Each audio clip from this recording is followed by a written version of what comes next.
ఈ రోజు నుండి ఆషాఢమాసం మొదలు. ఆషాఢమాసంలోని మొదటి 9 రోజులను గుప్త నవరాత్రులుగా జరుపుకుంటారు. ఈ గుప్త నవరాత్రులను శాకంబరి నవరాత్రులు అని కూడా పిలుస్తారు. ఈ ఆషాఢమాసంలోని మొదటి రోజున అమ్మవారి అవతారాలలో ఒకటైన బాలా త్రిపుర సుందరి గురించి తెలుసుకుందాం. ఈ కథను విన్నవారికి సకల శుభాలు కలుగుతాయి. జన్మ జన్మల దోషాలు, పాపాలు తొలగిపోయి కోటి జన్మల మహాపుణ్యం వస్తుంది. సకల శుభాలు కలుగుతాయి. మరి ఆ పవిత్ర కథ ఏంటో ఇప్పుడు మనం తెలుసుకుందాం. త్రిపురుని భార్య త్రిపుర దేవి అంటే ఈశ్వరుని భార్య అయిన గౌరీదేవి అని అర్థం. మనస్సు, బుద్ధి, చిత్తం, అహంకారం త్రిపుర దేవి ఆధీనంలోనే ఉంటాయి. అభయహస్తం ముద్రతో అక్షరమాల ధరించిన ఈమెను ఆరాధిస్తే మనోవికారాలు తొలగిపోతాయి. సంతోషం కలుగుతుంది. త్రిపుర దేవి శ్రీచక్రంలోని త్రిపురాత్రయంలో మొదటి దేవత. షోడశ విద్యకు ఈమె అధిష్టాన దేవత. కాబట్టి ఉపాసకులు త్రిపుర దేవి అనుగ్రహం కోసం బాలార్చన చేస్తారు. మంచి సంతానాన్ని అనుగ్రహించే దేవతగా త్రిపుర దేవి భక్తుల పూజలను అందుకుంటుంది. ఒకానొకసారి పరమేశ్వరుడు హిమాలయాలలో తపస్సు చేస్తూ ఉండగా పర్వతరాజైన హిమవంతుడు తన పుత్రిక అయిన పార్వతిని శివుని సేవకై నియమించాడు. అలా పార్వతీదేవి పరమేశ్వరుణ్ణి సేవిస్తూ ఉండగా దేవతల కోరికపై మన్మధుడు అక్కడికి వచ్చాడు. మన్మధుడు చెట్టుచాటు నుండి శివుడిపై పుష్పబాణం ప్రయోగించాడు. తపస్సమాధిలో ఉన్న పరమశివుడు తన మనసులో కలిగిన కలవరపాటుకు చింతించి అందుకు గల కారణం కోసం నలుదిక్కులా పరిశీలించాడు. వెంటనే పరమశివుడికి మన్మధుడు కనిపించాడు. అప్పుడు కోపంతో శివుడు మూడవ కన్ను తెరిచి తన కంటి మంటలతో మన్మధుణ్ణి భస్మం చేశాడు. కొంతకాలం తర్వాత గణపతి ఆ బూడిదను 2 చేతులతో పోగు చేస్తూ ఉండగా ఆ బూడిద నుంచి భయంకర ఆకారంతో రాక్షసుడు ఒకడు ఉద్భవించాడు. అతనే బండాసురుడు. ఇతను పెరిగి పెద్దవాడై ఘోరమైన తపస్సు చేసి తనకు మరణం లేకుండా వరాన్ని సంపాదించుకున్నాడు.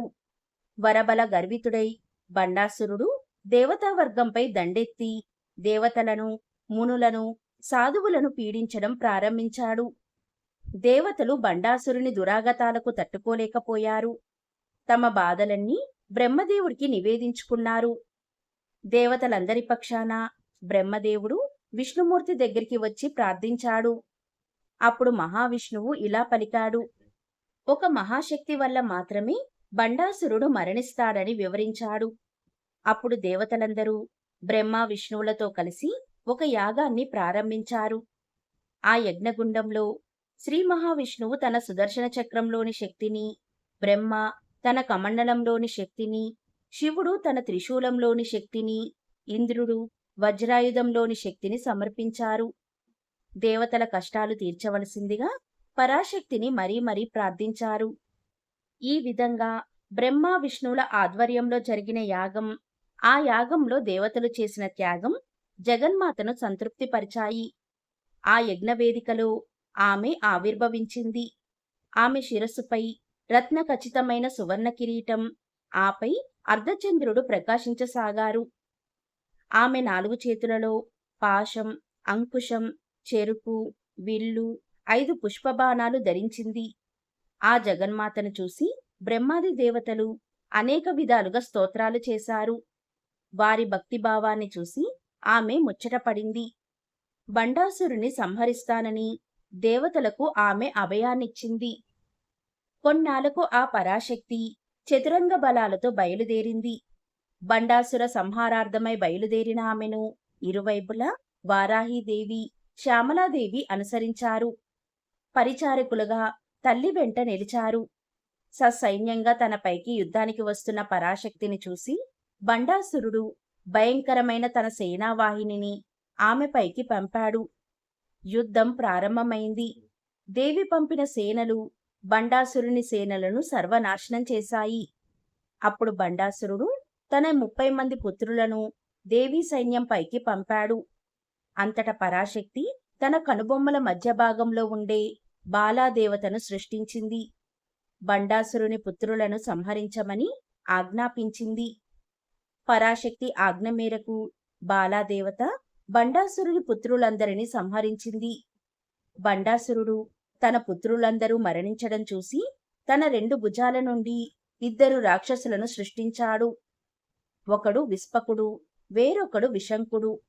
వారిద్దరినీ జగన్మాత పైకి పంపాడు. తన పరిచారికలు అయిన వారాహి, శ్యామలాదేవతలను ఆజ్ఞాపించింది అమ్మవారు. జగన్మాత ఆజ్ఞానుసారం వారాహిదేవత విసృకుణ్ణి సంహరించింది. శ్యామలాదేవి విశంకుణ్ణి సంహరించింది.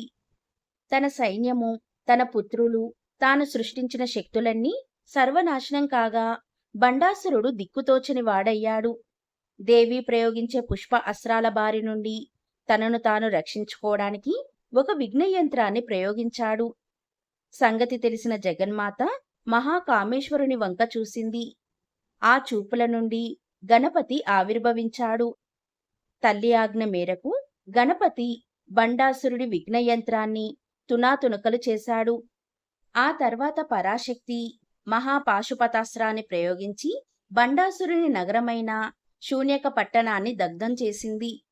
ఆ వెంటనే కామేశ్వరాస్త్ర ప్రయోగంతో బండాసురుని నేలకూల్చింది. బండాసుర సంహారంతో దేవతలు ఆనందించారు. రాజరాజేశ్వరిగా, లలితా పరమేశ్వరిగా, భువనేశ్వరిగా, పరాశక్తిగా ప్రశంసించారు. ఈ రీతిగానే ఎల్లకాలం తమను కాపాడవలసిందిగా ఆమెను వేడుకున్నారు. వాత్సల్యామృత వర్షిణి అయిన పరాశక్తి అలాగే అని అభయమిచ్చి అంతర్ధానమయ్యింది.